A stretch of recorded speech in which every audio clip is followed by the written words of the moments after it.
Começa como qualquer outro dia, até que de repente tudo muda. Uma mulher negra entra em um fórum calma, composta e completamente sem saber que está prestes a ser violentada por aqueles que juraram fazer cumprir a lei. Eles a encaram como se ela não valesse nada. A humilham, violam-na e riem enquanto fazem isso. Mas o que eles não imaginam é que acabaram de atacar a pessoa errada, pois ela não é apenas mais um cidadão, ela é a única que tem o poder de destruí-los legalmente. O que vem a seguir é uma tempestade de justiça, revelações e uma reviravolta no tribunal que virará tudo de cabeça para baixo. Fique por aqui, você nem imagina o que vem a seguir. E conte pra gente de onde está assistindo e que horas são. Deixe nos comentários. Foi logo após as 8 horas da manhã, quando Celeste Souza saiu de seu hatchback prata e subiu a escadaria de pedra do Tribunal Federal de São Paulo. O sol nascia lentamente atrás de antigas árvores carregadas de eras, lançando longas sombras sobre os degraus. Ela ajeitou a gola de seu blazer azul marinho, endireitou os ombros e segurava uma pasta de couro elegante em uma das mãos. Seus saltos batiam suavemente no concreto. Cada passo parecia declarar silenciosamente sua determinação. Celeste nunca usava a toga fora do interior do tribunal. Ela preferia entrar nos prédios como uma cidadã, discreta, tranquila e atenta. Porém, naquele dia, ela não foi recebida como juíza. Nem sequer a enxergaram como alguém com autoridade. Para muitos, ela era apenas mais uma mulher negra entrando em um espaço onde o poder nunca fora fácil de conquistar. No posto de segurança, a atmosfera mudou assim que ela se aproximou. O oficial Henrique Silva, um funcionário de segurança conhecido por sua postura rígida e antiquada, semicerrava os olhos enquanto ela passava pelos detectores de metal. Ele não a reconheceu e, mais que isso, não se importou. Avançou com os braços cruzados e ergueu a mão enluvada. "Senhora", disse com voz grossa, "preciso que se afaste um pouco." Celeste parou por um instante. "Há algum problema, oficial?" Henrique não respondeu de imediato. Seus olhos percorreram cada detalhe dela, desde os cabelos prateados, cuidadosamente presos, as calças bem alinhadas e ao olhar sereno, mas confiante. Algo nela o incomodava. Ela parecia pertencer àquele lugar, e no mundo dele, pessoas assim precisavam ser lembradas de quem realmente mandava. Sem identificação visível. "Não é assim que se entra num prédio federal", resmungou. Com tranquilidade, Celeste alcançou sua credencial federal, que brilhava sob a luz, mas Henrique nem sequer a olhou direito. Pegou-a, deu uma rápida conferida e a enfiou no bolso. Ela arqueou uma sobrancelha e pediu a devolução. Ele se aproximou ainda mais, dizendo: "Está com pressa, não é, minha querida?" A palavra caiu como um tapa. Uma segunda funcionária, mais jovem, observava nervosamente perto do scanner de raio-x. Ela notou a tensão, mas permaneceu em silêncio. "Eu preciso ir para a sala de audiência", disse firmemente Celeste. "Então você vai seguir o meu procedimento", respondeu Henrique de forma áspera. "E isso inclui revistas aleatórias. Vamos." Sem dar tempo para qualquer réplica, ele colocou uma mão pesada em seu braço, conduzindo-a por um corredor lateral, longe do movimento, até uma sala de revistas sem janelas, logo depois da área de segurança. Lá, o ar era frio e parado. No centro, havia uma cadeira de metal, um carrinho com equipamentos de revista e um cortador de cabelo repousava na beirada de uma mesa. O coração de Celeste disparou. "Não dou meu consentimento para isso", declarou com firmeza. "Você não tem motivo legal para me deter. Seu comportamento é suspeito. Isso já serve de motivo", retrucou indicando a cadeira. "Sente-se." Mas ela não se mexeu. Ele se inclinou próximo e disse: "Você acha que a credencial que exibiu vale alguma coisa aqui?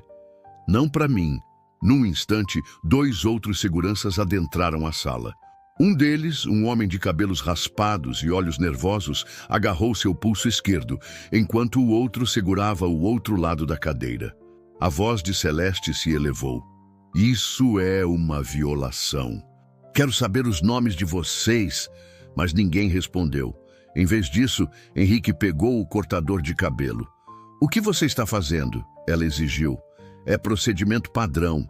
Pode ser que você esteja escondendo algo nesses seus cabelos, justificou, gesticulando para suas madeixas. Celeste tentou se levantar, mas uma mão firme a empurrou para baixo.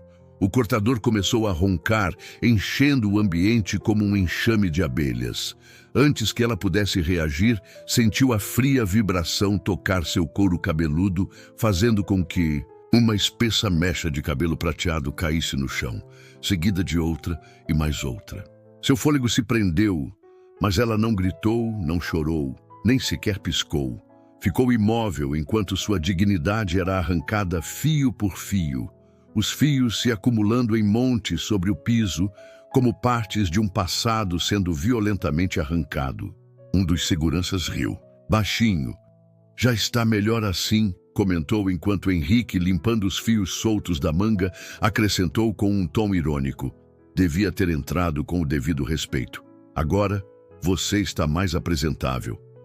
As mãos de Celeste se fecharam sobre o colo, mas quando sua voz voltou, estava firme. Você vai se arrepender.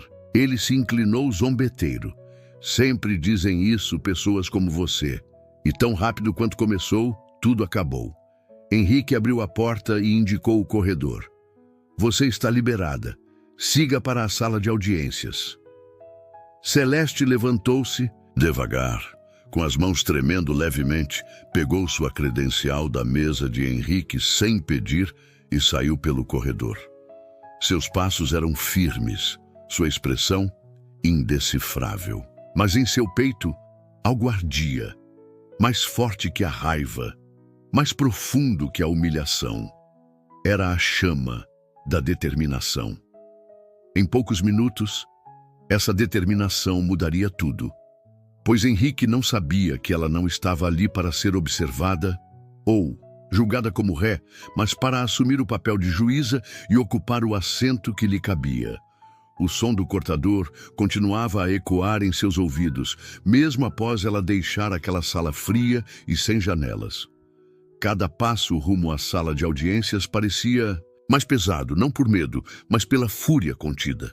Seu couro cabeludo queimava onde os cabelos, que por anos se formaram com orgulho, agora se encontravam em desordem, testemunho das raízes, da história e da identidade que agora se fragmentavam em tufts irregulares.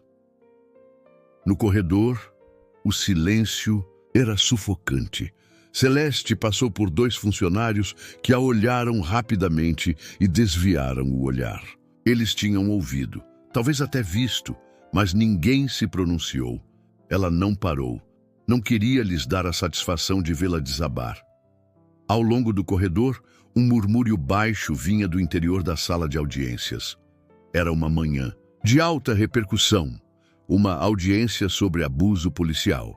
Vários agentes envolvidos num episódio violento ocorrido durante um protesto no ano anterior estavam no centro das atenções na mídia. Celeste estava escalada para entrar por trás das câmaras privadas, sua toga aguardava lá dentro, a equipe preparada, o protocolo mantido. Mas naquele dia, nada disso importava. Ela parou do lado de fora da sala, respirou fundo e abriu as portas com firmeza. Instantaneamente, o ambiente se aquietou. Conversas foram interrompidas, olhares se voltaram e a percepção se espalhou. A mulher que haviam visto sendo escoltada como se fosse uma suspeita, cuja cabeça mostrava as marcas de violência, não era uma vítima do acaso. Ela era a juíza. Celeste cruzou para dentro da sala e, devagar, virou-se para todos. Seu semblante era sereno, frio, um tipo de tranquilidade que não vem da paz, mas da precisão. Alguém, próximo à mesa de defesa, deixou cair uma caneta. O segurança responsável pelo cortador permaneceu parado perto da porta. Quando ela fixou o olhar nele, o homem congelou. Os lábios se abriram, mas nenhum som saiu. O rosto perdeu a cor. Sem hesitar, ela tomou a toga, cuidadosamente dobrada na cadeira, e a colocou sozinha, com movimentos lentos. A roupa pousou em seus ombros como uma armadura. Dirigiu-se à secretária do tribunal. "O processo já está pronto?" perguntou com a voz controlada. A secretária gaguejou. "Sim, Sua Excelência." Celeste assentiu e acomodou-se na cadeira, que rangeu suavemente. Olhou fixamente à frente, sem encarar o homem que a humilhou. Ainda não de forma direta. Daremos início aos depoimentos preliminares no processo 2371 dos Estados Unidos contra o Departamento de Polícia de São Paulo, anunciou como se nada tivesse acontecido. Acusações de abuso de poder, uso excessivo de força e violações dos direitos civis. Um murmúrio de "sim, Sua Excelência" espalhou-se entre os presentes. Os advogados mexiam-se em seus assentos. Alguns de olhos arregalados, outros parecendo culpados e outros com raiva por terem presumido que uma mulher negra não teria forças para enfrentar o sistema. Ela ignorou todas aquelas reações e continuou. Prosseguimos. O primeiro depoente foi chamado.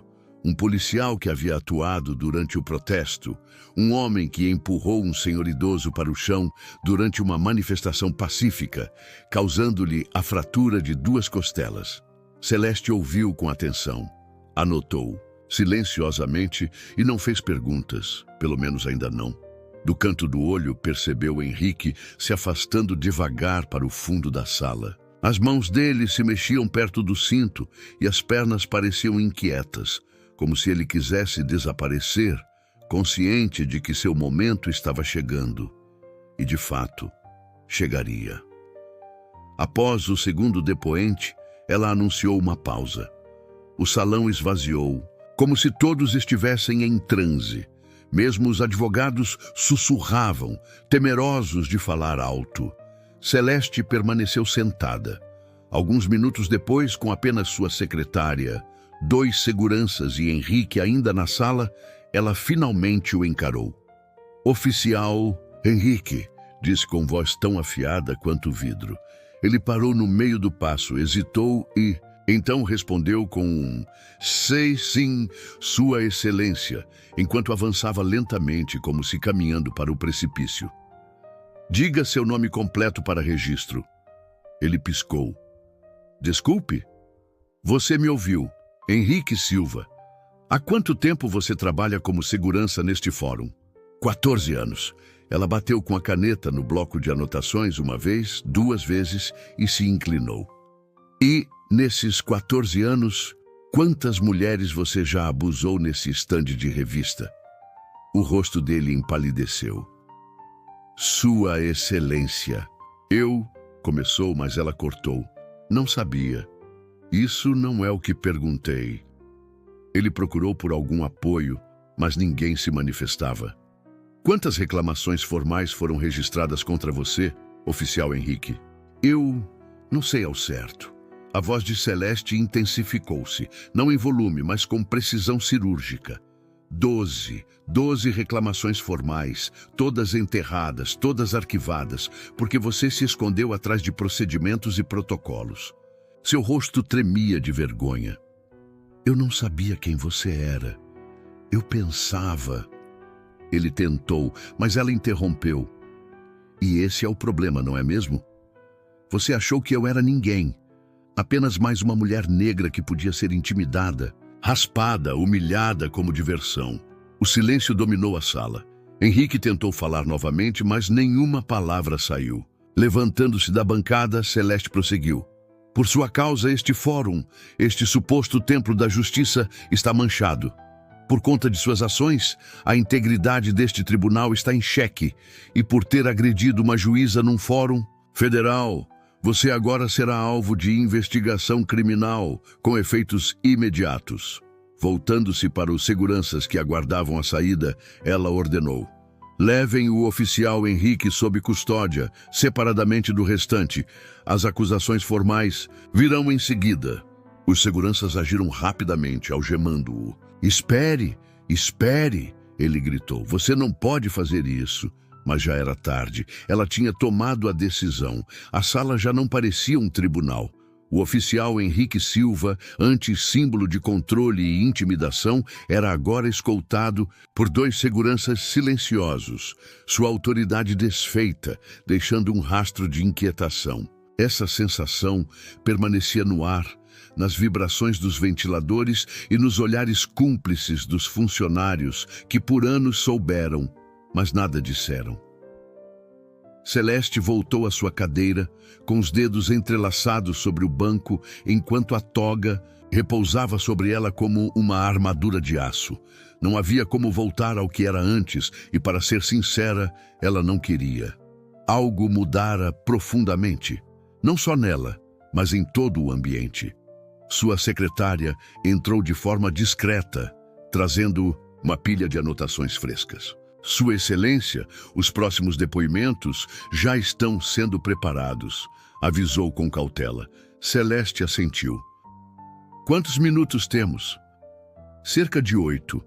Ela lançou o olhar para a plateia agora vazia. Fileiras de bancos de madeira, onde jurados, jornalistas e o público retornariam a qualquer momento. Mas mesmo assim, o rastro de Henrique permanecia, como uma mancha de óleo sobre mármore polido. Ela soltou um longo suspiro. O dia já havia desafiado todas as expectativas, e ainda era manhã. Então a porta rangeu atrás dela. Ao se virar, uma jovem, talvez de 20 e poucos anos, com óculos embaçados por ter corrido pelo saguão, entrou. Uma estagiária, cujo nome era Mariana, sempre discreta e reservada, apareceu visivelmente nervosa e pálida. Celeste lançou um aceno breve. Tudo bem, Mariana. A jovem hesitou, fechou a porta e se aproximou devagar. Eu só queria dizer que vi o que aconteceu lá fora com o oficial Henrique. Não sabia o que fazer. Deveria ter falado. Eu estava com muito medo. Celeste demorou um instante antes de responder, observando as mãos trêmulas da jovem. Obrigada por ter me contado. Isso importa. Eu não pude impedir, completou Mariana. Mas agora estou aqui. Se precisar que eu preste depoimento, pode contar comigo. Celeste estendeu a mão sobre a mesa, oferecendo um breve gesto. De aconchego, sem palavras, apenas calor humano. Em seguida, as portas da sala se abriram novamente, desta vez com mais peso, sinalizando o retorno do público. Todos de pé, anunciou a secretária com voz mais firme. E assim, todos se levantaram, mesmo aqueles que antes riram dos comentários de Henrique nos bastidores. Celeste retomou seu lugar e declarou: a sessão recomeça. À medida que o próximo depoente subia ao banco, o clima na sala se transformava de forma sutil, mas irrevogável. O poder não estava mais em disputa. Aquela não era apenas uma audiência, era um ajuste de contas. O depoente seguinte era um pai negro chamado Roberto Ramos, um trabalhador de meio período, com uma barba sal e pimenta e mãos marcadas por anos de trabalho duro. Seus olhos refletiam tanto cansaço quanto determinação.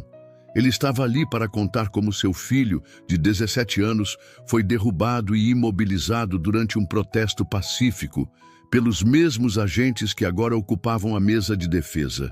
Um dos policiais havia esmagado a traqueia do garoto com o joelho.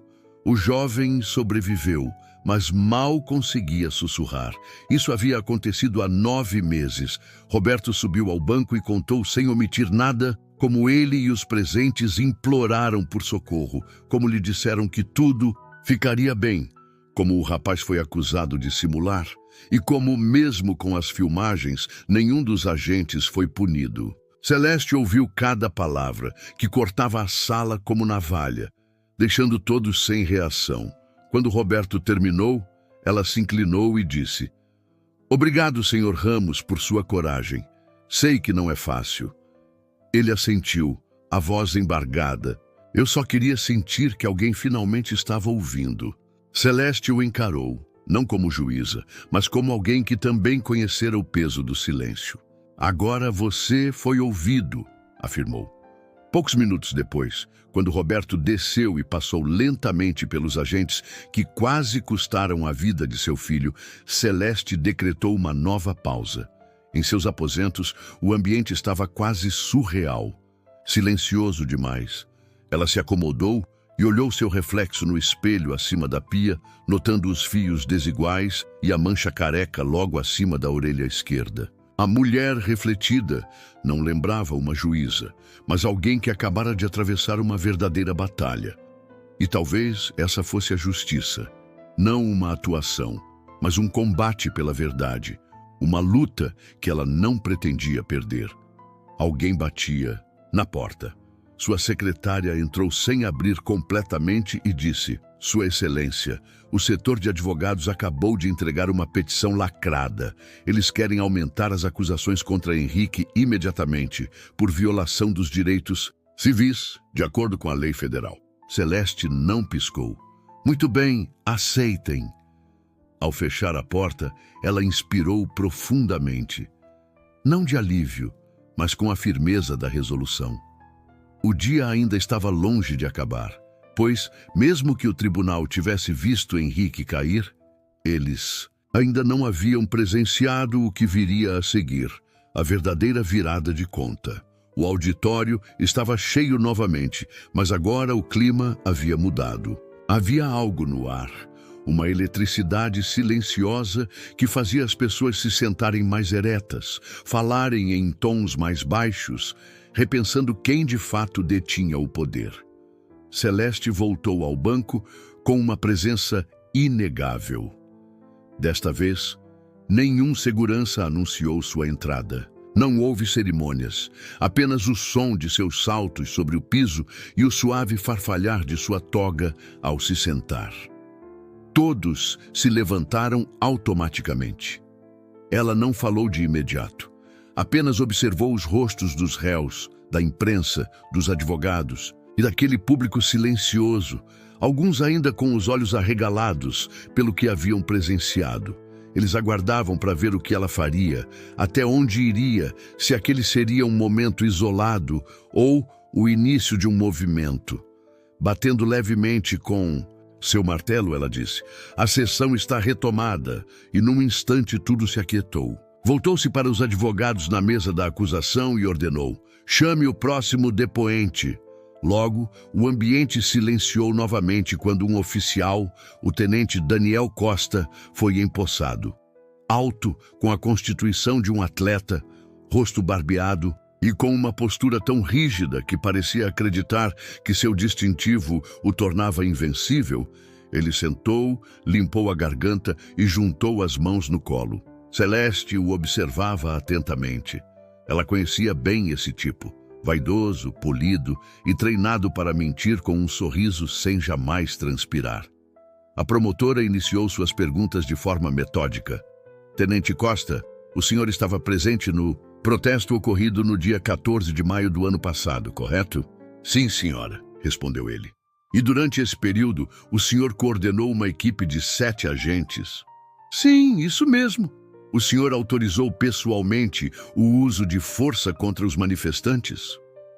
Costa inclinou-se um pouco, falando no microfone como se desse uma coletiva de imprensa. "Autorizamos medidas de controle de multidão com métodos não letais após os protestantes se tornarem agressivos. Houve gritos, empurrões e alguns até portavam garrafas e pedras. Houve registros de ferimentos entre seus agentes?" "Não, senhora. E os ferimentos sofridos pelos manifestantes foram leves, apenas contusões." Antes que a promotora pudesse prosseguir, a voz de Celeste cortou o ar. "Tenente Costa", ele virou-se para ela. "Sim, Sua Excelência." "Considera um trajeto de traqueia esmagado como um ferimento leve?" A pergunta pairou no ar. Bem, de jeito nenhum." Celeste inclinou-se um pouco mais e continuou: Então, por que o seu laudo oficial descreveu o ferimento como um trauma de tecidos moles, compatível com resistência? Costa hesitou. Isso é uma linguagem padrão. Foi baseado na primeira impressão. E, se bem me recordo, a primeira impressão foi do oficial Oliveira. Ela manteve o olhar fixo nele. E o senhor aprovou essa redação? Houve um breve silêncio. Sim, Sua Excelência, sabendo que a vítima tinha 17 anos e estava desarmada.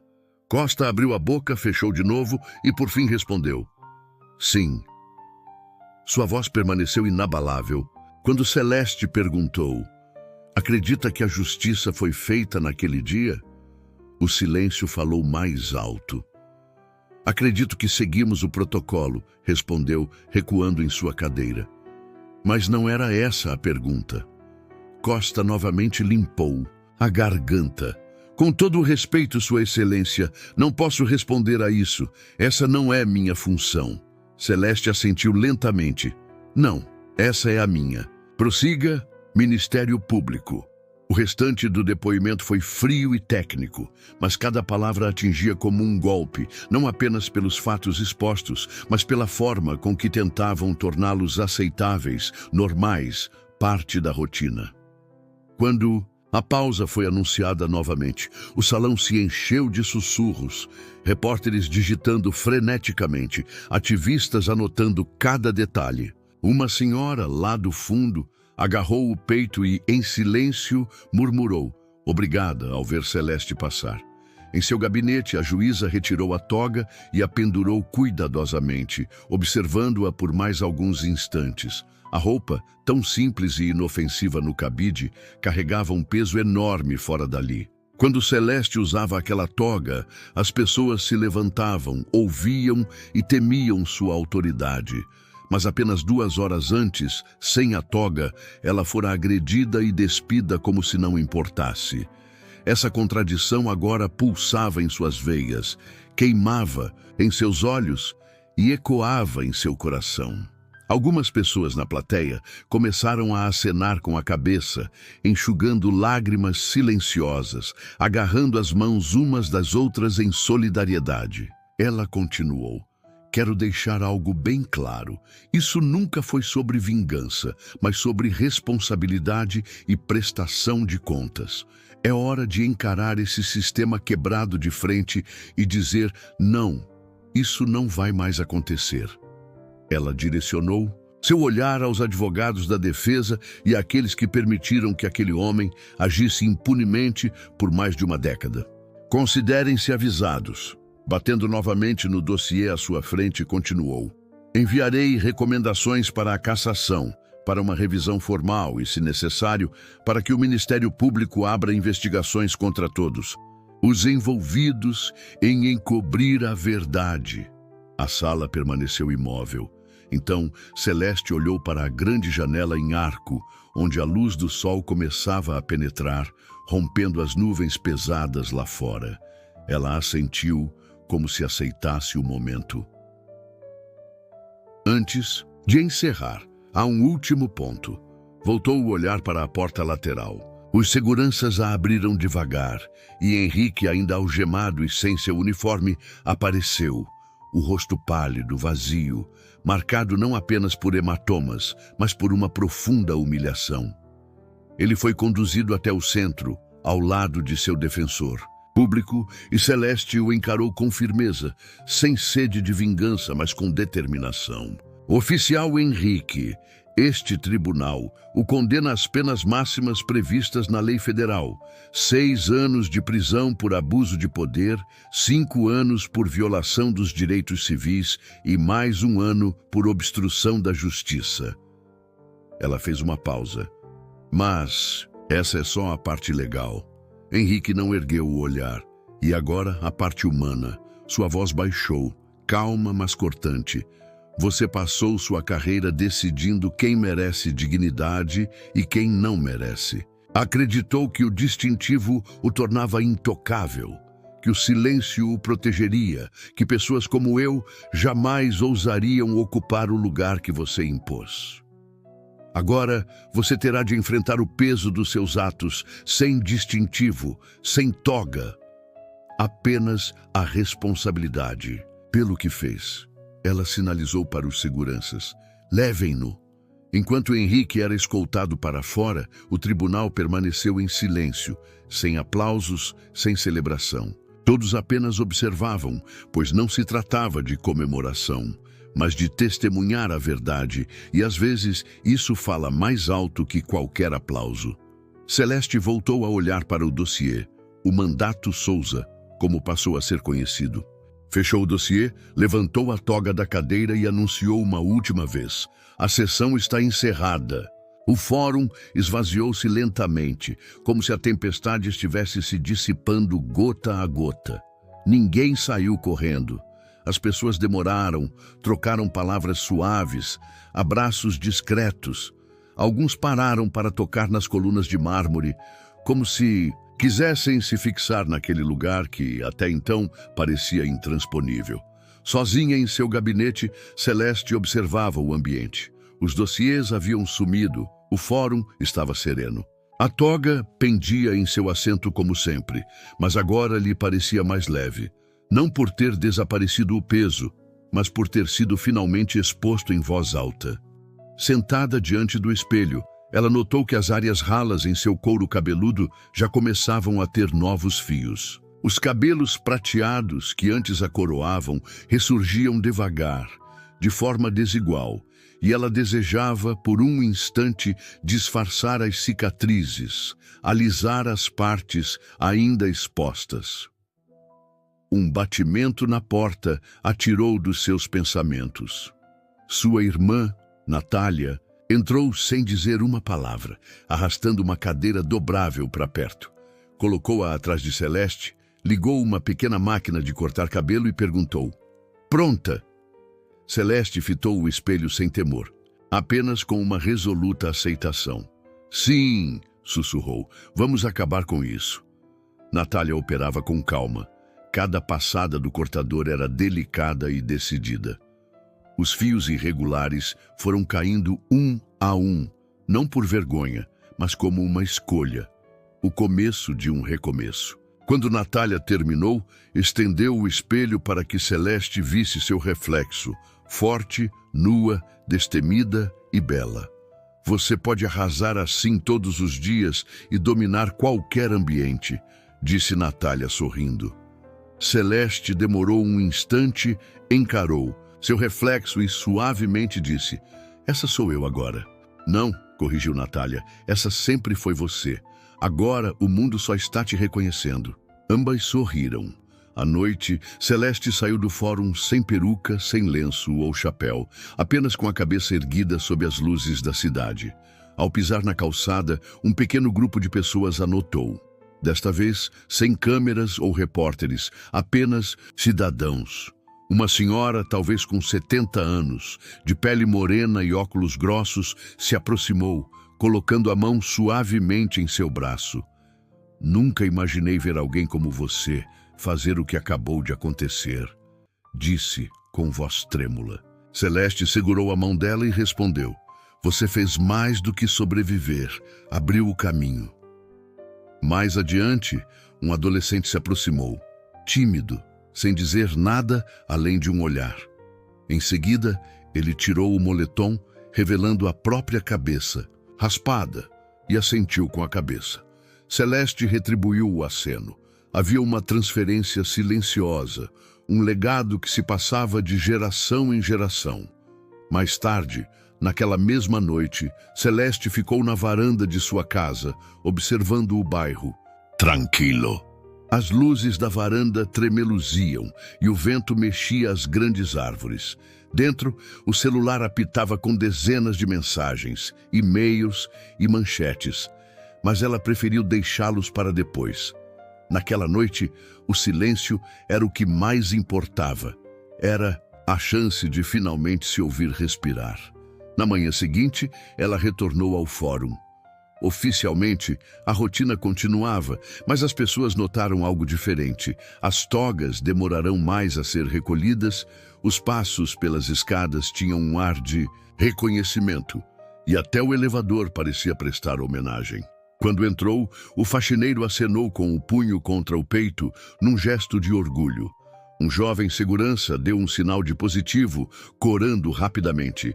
E ao chegar na sala de audiências para um novo caso, envolvendo uma disputa civil de rotina, todo o ambiente se levantou antes mesmo de o secretário anunciá-la, algo jamais visto antes. Ela acenou e sentou. A justiça, afinal, seguia seu curso. Havia mais processos, mais pedidos, mais documentos, mas algo tinha mudado fundamentalmente.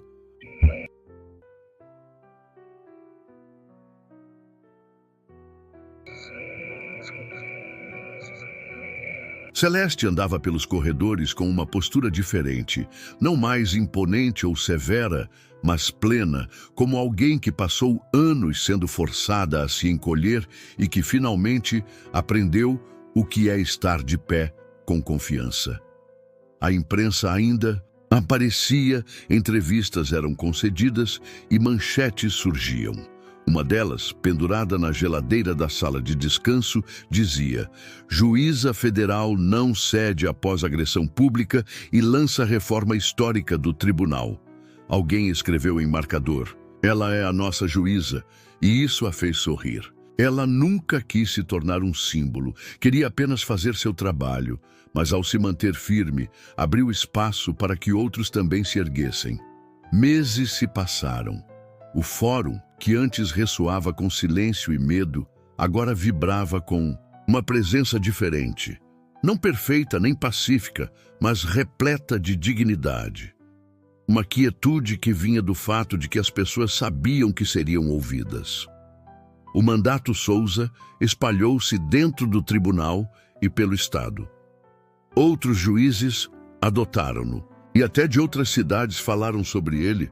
Chegou a ser elaborado um projeto de lei no Congresso. Celeste não planejou nada disso, mas afinal, muito do que aconteceu não foi planejado. Ela simplesmente não se deixou abater, e isso já bastou para mudar o rumo das coisas. Ela continuou a trabalhar arduamente, julgando desde disputas civis a casos de guarda e questões tributárias. Mas agora, cada decisão carregava uma intenção mais profunda, um senso de responsabilidade por aqueles que o sistema havia ignorado. Numa tarde, Celeste foi convidada a visitar uma escola de ensino fundamental para falar sobre justiça e coragem. Esperava uma pequena turma e algum silêncio constrangedor, mas a sala estava repleta. Os alunos haviam acompanhado o julgamento, lido as notícias, e alguns inclusive prepararam cartazes. Um deles, fixado no quadro, dizia simplesmente: Seja como a juíza Souza. Ela não precisou falar por muito tempo. As crianças fizeram perguntas reais. Como se mantém calma quando te odeiam? Como foi sentir quando te cortaram o cabelo? Já pensou em desistir? Ela respondeu com sinceridade. Mas a última pergunta, feita por uma menina tímida no canto, ficou marcada. Você ainda acredita no sistema? Celeste fez uma pausa e respondeu: Eu não acredito no que o sistema era, mas acredito no que ele pode se tornar. Acredito em vocês, que fazem perguntas assim. É assim que a mudança acontece. Ao sair da escola, ela chorou no carro, não de dor, mas de esperança. Tempo depois, o Palácio do Planalto a convocou. Celeste havia sido escolhida para receber a Medalha Presidencial de Justiça. A cerimônia seria televisada, com discursos preparados e autoridades presentes, mas o que realmente importava era quem estaria na primeira fila.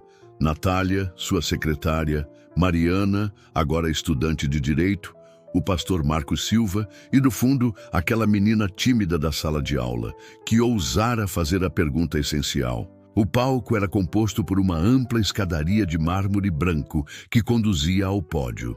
O presidente permanecia ao lado. Quando Celeste subiu ao palco, os aplausos cresceram como uma onda, mas ela não levantou a mão ou acenou. Simplesmente se posicionou diante do microfone e começou: Eu jamais deveria estar aqui. O ambiente silenciou. Não porque eu não seja qualificada ou por não ter conquistado este lugar, mas porque, durante a maior parte da minha vida, sistemas como este não foram feitos para pessoas como eu. Olhando para esta plateia, lembro que sempre me fizeram sentir que eu não pertencia, mas eu permaneci, eu lutei e fiz com que me vissem. Não estou aqui por ser especial, estou aqui porque sobrevivi a um momento que deveria ter me destruído e porque conheço tantas pessoas que não tiveram essa sorte. Portanto, esta medalha não é só minha. Ela pertence a toda mulher que foi silenciada, a todo homem que ouviu dizer que a justiça não era para ele, a toda criança que olhou para a lei e viu apenas medo. Esta é para vocês. Os aplausos que se seguiram não foram explosivos, mas cheios de respeito, como pessoas aplaudindo algo que, enfim, compreenderam. Ao final da cerimônia, Celeste desceu do palco. Em uma prisão em um estado vizinho, Henrique observava a transmissão num pequeno televisor fixo. Ele não piscava, nem se movia, simplesmente encarava a mulher que um dia tentou destruir, agora homenageada nacionalmente por ter se erguido. Depois dos créditos, a tela escureceu, mas aquele silêncio permaneceu, não como punição, mas como a verdade. E a verdade, afinal, é uma coisa que ninguém consegue silenciar. O que aconteceu naquele fórum não foi apenas a história de uma mulher ou de um prédio. Foi sobre dignidade, sobre verdade e sobre o que acontece quando finalmente dizemos chega. A juíza Celeste Souza não se limitou a fazer cumprir a lei. Ela traçou uma linha na areia. Lembrou-nos de que justiça não se resume a castigo, mas a responsabilização. Que força vem de se levantar mesmo depois de ser despida de tudo, de se falar quando o silêncio parece mais fácil e de liderar com integridade, mesmo quando o próprio sistema se volta contra você. Quem já viu mudanças e resistências sabe que o progresso é lento, caro e exige coragem de pessoas comuns fazendo coisas extraordinárias. Talvez você já tenha passado por algo semelhante, visto alguém querido sofrer com a injustiça ou se sentido impotente diante dela. Mas esta história mostra que o poder não vem de um distintivo, de um cargo ou de um banco de juízes. Vem de se manter ereto quando o mundo tenta te diminuir. Portanto, se essa história tocou seu coração, se você se sentiu visto ou ouvido, ou até se ela lhe lembrou que a mudança ainda é possível, não guarde isso só para você. Curta, compartilhe com alguém que precisa de esperança e inscreva-se para que continuemos a contar histórias que importam, histórias que desafiam, inspiram e proclamam a verdade. Pois a justiça não termina na sala de audiência. Ela começa com a gente juntos, agora mesmo.